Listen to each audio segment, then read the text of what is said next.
I always went off looking at foxes, to try and see could I see him anyway, like down the fields. Before the foxes used to be down, any place to be cubs born, I'd be down watching badgers or anything like it, and anything wildlife. I would love wildlife, any kind of it, doesn't matter. Grania fell into a box in Columbus. The food comes on a Wednesday and it's put in fridges and boxes are thrown into another shed and to have enough to put them through a shredder And Grania was the result of it. But she was about 7 or 8 weeks old, and he rang me and said, "Would you take a fox cub?" And I said, "I'll take him, chance on." And he came out in the box, and I put in my hand into him, and he bit me the first time. Apart from that, she's a lovely little thing, but she's very small. She's after doing a good few films, and I bring her to schools as well. She's very, very kind little. Lovely head on her for photographs or anything. Yeah, I was born in the last person born in Kilmurray House on the road in 1949. There wasn't anyone born in it for over 100 years, I think. We stay in a house, but when I was born, they couldn't get me into the hospital. So they brought my mother down to Kilmurray House, and that's where I was born. Dad was born in 1918, and Amy was born in 1923. And got married in 1940. She had 11 children, 7 boys and 4 girls. They always had a love for animals. My father was a cowman in Kilmurray. We used to breed bulls, Aberdeen Angus bulls and shorthorn bulls. All the cows were purebred shorthorn, every one of them. I remember in 1963 he used to milk 66 cows by hand, start at 4 o'clock in the morning to have them milked before 8 o'clock. And he'd be singing. He'd have a different song for every cow. If he wasn't singing, he'd be whistling.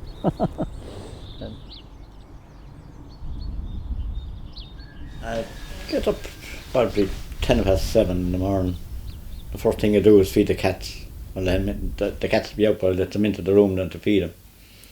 I have 6 cats, and then I feed the dog, and then I feed myself, get my breakfast, and I'd bring the dog down the road shortly after 8 o'clock, about 8:10. If I bring him later, he'll be jumping. Any cars that come up the road, he's just jumping at him. So you have to keep a good hold on him. And I'd bring home then, and I'd go feed the hens.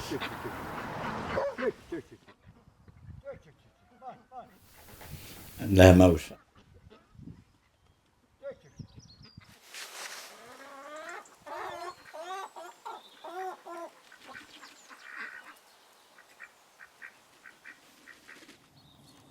Then I'd bring the foxes, 2 foxes for a walk. Don't bring them down a bit the road and let them clean themselves really. Then I'd come home and I'd have the tea, and I'd bring in the foxes then. I'd bring in a Henry first. And Henry goes behind the settee there, and I'd bring in Grania second, and then Minnie. And I'd have the dog goes down to the room when I'm bringing him in, and when I'm all in, then the dog starts playing with Minnie, and they'd be lying there, and the dog would be lying here, and Minnie be here, and they'd be pulling at each other, and he'd be pulling more at the fox, but he's meant to get the foxes. I give the fox a little kind of cube nuts, and the dog is mad to get him, and he'd be over and trying to pull her out of the bed to get the nuts. But Grania kind of be wary of him, but she never bit him yet, but she'd show him her teeth, just to tell him to stay away from here. I got Minnie off a catty cow, and she had her for a year. I was down in Wexford, and when I came home, brother home, he said there was a woman in Kilmagany but wanted someone to take the fox. I rang her, and she said she had over 60 phone calls, and she was waiting for me to ring.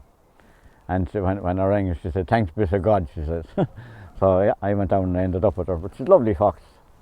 She's in the Guinness ad, and she was in the film last weekend in Smithfield. She just loves women. But if there's men around, like, she wouldn't be the same at all. She's 10 now. Granya's 11. Will be 11 this month, next month. She's always playing or teasing the dog, playing with him, and meant to play with the dogs, but she was reared with dogs anyway, like, you know. She's a lovely little, she's too fat for them.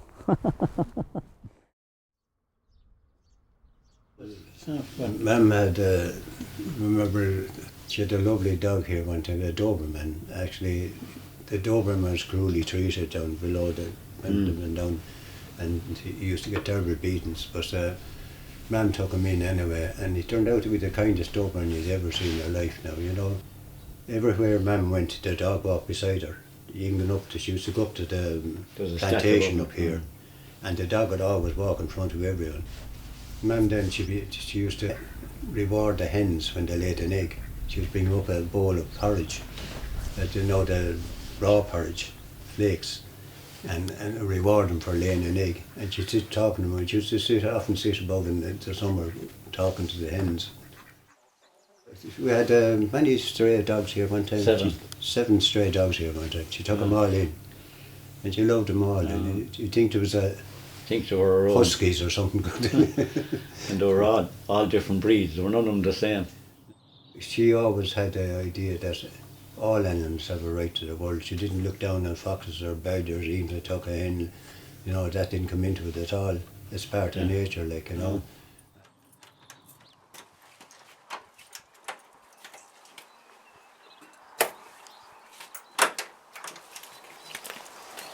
This Henry Fox, he's going on 5. When he was 4 weeks old, he got attacked by a dog, and he brought him over. A man brought him down. That a dog attacked Henry, and I brought him over to the local vet. John Kennellan was his name, and I thought John had put him down. He was that bad. I say he got 60 stitches in his body. After I think a week, he got a blood clot off his head. His tail is all upside down and crooked, all bent, and he has ligaments gone on his left paw that'll never come right. And his left eye, the dog bit him down to his eye and up to his lower jaw, and he has no glare. He has no glare in the left eye, and his jaw is 3/8 of an inch shorter than it should be. He's liable to get fits, like, you know, so you have to be lucky to be there with him, like, when he gets him, like, you know, just hold him, like, and stop his body from shaking. It's brutal, like, the whole body be jumping a foot off the ground, like, and he lying down, like, you know, it's just amazing to see it. You know, it's, well, I could say that John Kennellan done a great job on him anyway, like, you know, like, you wouldn't even know where he was stitched. That'll tell you he was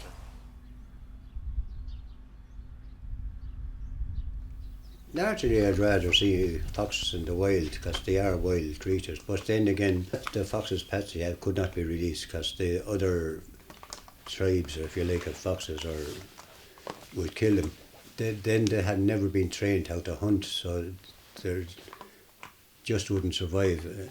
But I'm really delighted he has foxes, and actually it's a great credit that he stuck with him so long. And actually, they eat more than he does. He nursed everyone back to health, and despite the cost of even bought him to the vets to get injections every year from the vets for tetanus and all that kind of situations, but he pays for all that out of his own bat. No one helps him or anything like that. He doesn't look for it anyway. But there's a great reaction with Patsy there, like they seem to know him every time. They probably know my voice, but I could not go in and touch the fox. I'd more than likely get a mouthful of tea to me elbow or something, you know. He used to bring him into town, into schools and all, like, you know. And a lot of the kids, funny enough, in town, the lakes of Thomastown, they never seen a fox or never knew what a fox was. And they're amazed that they could see something wild, like, you know. But I admire him greatly for looking after him, like, you know. And I admire him greatly too for looking after the house, because it's my father and mother's house. They always got on well together, and sometimes they cooked the dinner. Eating it is another matter, though. I'd rather have people like, if they found cubs out in the field, to leave them here there. They're not sick, they're just, the mother goes off and she'll be hunting, she won't be far away from them. But people pick them up and bring them out here to me. I think I got 3 last year. Like if they leave them alone, the mothers will pick them up and they'll be alright, like. Go on. Don't, like, and people don't know what they're letting themselves in for, taking them in anyway. I don't think it changed me really. I like meeting, going out and people ask me or just taking photographs. But the only thing I don't like is people taking photographs without asking. That's a non-runner with me. If all they can do is ask, you know.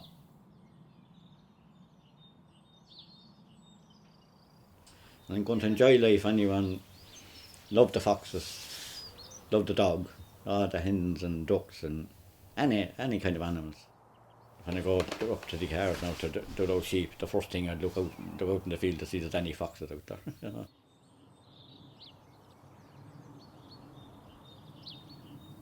The old foxes are getting a bad name for, you know, the lads going around shooting them here and they don't understand. They're out from towns, like never know anything about nature or never try to learn anything about it. So you might as well be talking to the wall as, you know. Well, while I have them, they'll be looked after and I can't do any more than that. Yeah? Oh.